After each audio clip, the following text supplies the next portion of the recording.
another video, and it looked like Caitlin Clark has suffered yet another hard foul, and the referees failed to make. Caitlin Clark just got absolutely leveled in a WNBA preseason game.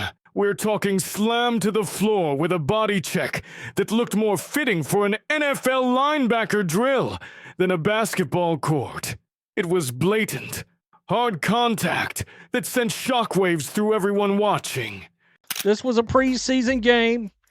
My goodness, the first thing I can come out with here is that feed into the league pass. Am I the only one? I noticed some other folks were complaining about it online. My God, that... But here's the kicker. The referee's whistle. Completely silent. Not a peep. Then, just moments later, when Clark showed a completely understandable flicker of human frustration, that's when the whistle finally blew, issuing her a technical foul. Well, it wasn't perfect, but the Indiana Fever did finish the WNBA preseason undefeated. Not that record matters in the preseason or the exhibition, but, when you're testing things out, trying things out, you're without Caitlin Clark for a game and you still wind up ahead on the scoreboard by the... Let that sink in. The player who absorbed the hard, uncalled hit gets penalized, while the foul itself evaporates into thin air. This wasn't just a single missed call. It felt deliberate, almost like a message was being sent. What is really going on with the officiating surrounding the WNBA's biggest star? Counters it.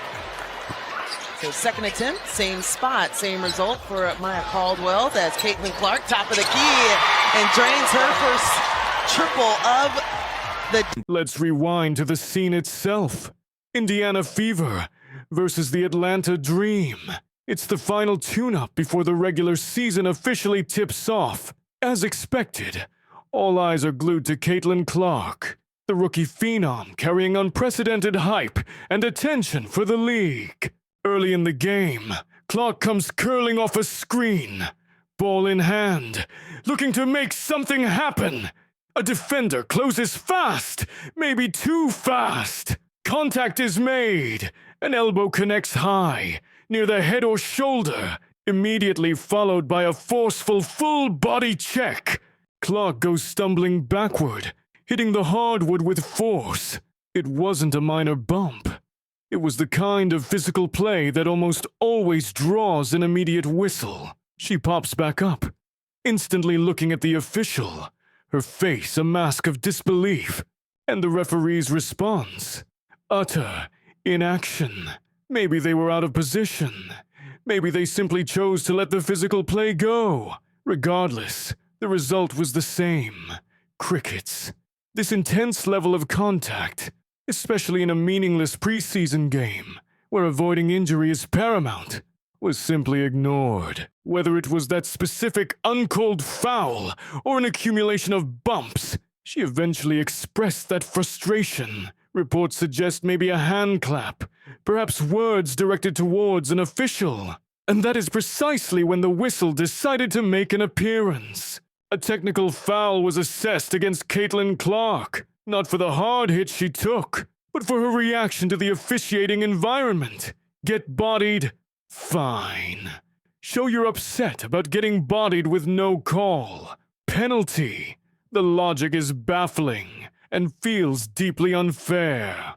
For fans, especially those tracking the narrative around Clark, this wasn't just an isolated, bizarre sequence. It felt like confirmation of a disturbing pattern, suggesting the league's brightest new star might be operating under a different, harsher set of unwritten rules.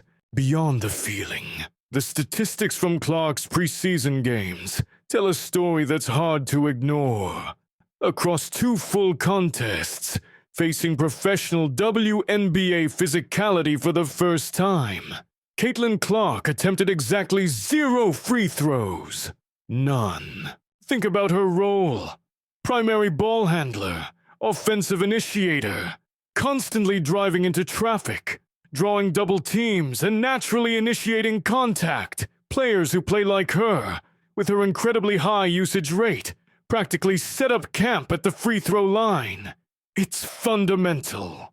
For Clark, who shattered NCAA scoring records by constantly pressuring defenses, to play significant minutes across 2 games and not draw a single shooting foul, sending her to the line. It borders on the statistically impossible. It demands explanation. Is this sheer negligence from the officiating crews? Are they deliberately swallowing their whistles when she gets hit? Could there even be an unspoken directive to allow defenders to be extra physical? The 0 free throw stat isn't just odd. It's a glaring red flag about the officiating standards she's facing. The footage of the hard foul and the subsequent no call exploded online. Fans weren't just pointing out a mistake. They were using strong language. Assaulted, targeted, dangerous. The sentiment was clear. This felt wrong and potentially unsafe. But then, look at how some initial media headlines framed it. Many focused on Caitlin Clark picks up technical foul, subtly shifting the narrative towards her reaction, rather than the officiating failure that arguably provoked it. The context often felt minimized. This immediately fueled talk of a double standard. Would another established WNBA superstar take that kind of hit without a call? Would the headlines similarly focus on their frustration afterward? It felt like Clark was being judged differently, more harshly. This controversy forces a broader look at the WNBA's officiating standards and responsibilities. Refs are meant to ensure fairness and protect players' safety. When the league's most visible asset seems to be consistently absorbing hard, uncalled fouls, it raises serious questions about game control. Imagine Sabrina Ionescu or Aja Wilson taking that same elbow and body check. Is it likely the whistle remains silent? If they went multiple games with 0 free throw attempts, despite aggressive play, wouldn't alarms be sounding? The comparison paints an uncomfortable picture of inconsistency. More crucially, this isn't just about fair calls. It's about player safety. Letting overly physical plays slide creates a dangerous precedent, potentially encouraging defenders to cross the line. For a player already marked like Clark, this isn't just poor officiating. It's courting injury risk, even in preseason. Why might this be happening? Speculation ranges from extreme, welcome to the league treatment, to unconscious bias stemming from her unprecedented spotlight, perhaps even internal resentment. While unproven, the perception of unfairness is corrosive. Contrast this with how the NBA historically managed its superstars like Jordan, Kobe, LeBron, or Steph. While debates always exist, there's generally an understanding that protecting key assets from excessive abuse is crucial for the league's health and brand. It's an investment. Caitlin Clark is undeniably the WNBA's biggest current driver of growth. Ticket sales, ratings, sponsorships, global buzz. Allowing her to be subjected to potentially injurious play without clear protection seems baffling from a business standpoint, let alone a sporting one. So, as Clark's official career launches, the WNBA faces a critical question. It possesses a generational talent capable of elevating the entire league. Will the officiating reflect the need to protect that asset and ensure fair play? Or will questionable calls and concerning patterns continue, risking not just Clark's health, but the extraordinary momentum she brings? The stakes couldn't be higher, and the world is watching closely.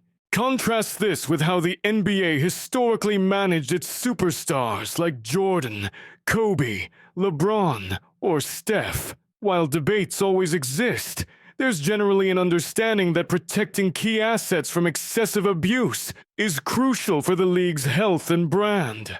It's an investment. Imagine Sabrina Ionescu or Aja Wilson taking that same elbow and body check. Is it likely the whistle remains silent? If they went multiple games with 0 free throw attempts, despite aggressive play, wouldn't alarms be sounding? The comparison paints an uncomfortable picture of inconsistency.